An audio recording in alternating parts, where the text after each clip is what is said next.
We are charging water.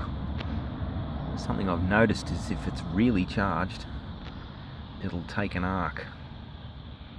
So there's a heat lamp, that's an infrared type heat lamp you'll find in a bathroom.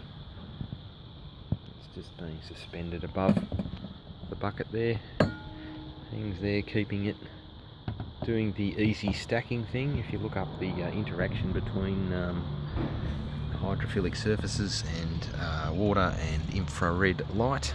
But anyway, what I want to show you here is to do with high voltage, and this is another method of increasing the charge on the stacked water. What I want to show you here is when it's really charged, it'll take an arc like it won't when it's not charged. So that is a capacitively coupled piece of foil.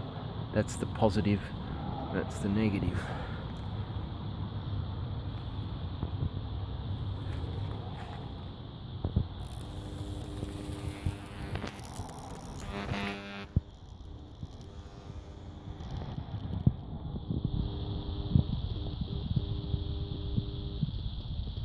And it's quite hard to take an arc to the surface of water when it's not charged in this way. It just doesn't want to jump to it and maintain the current flow. It's sort of hard to understand how the current can flow since this capacitive coupling between the two. I guess it's just the air, because you can see this foil oscillating mechanically, the same as the water is pulsing.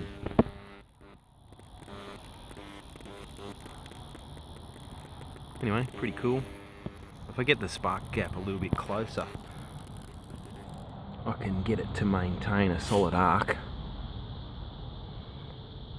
and it'll constantly put out that easy water vapour. Once the tip gets hot, there, look at all that vapour.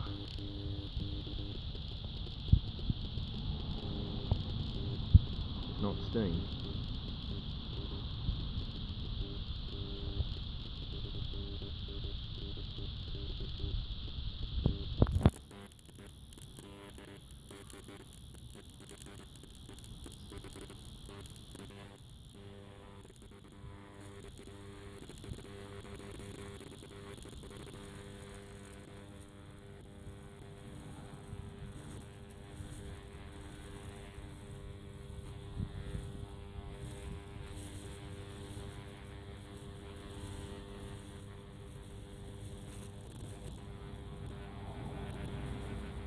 So highly charged it's repelling the electrode back out.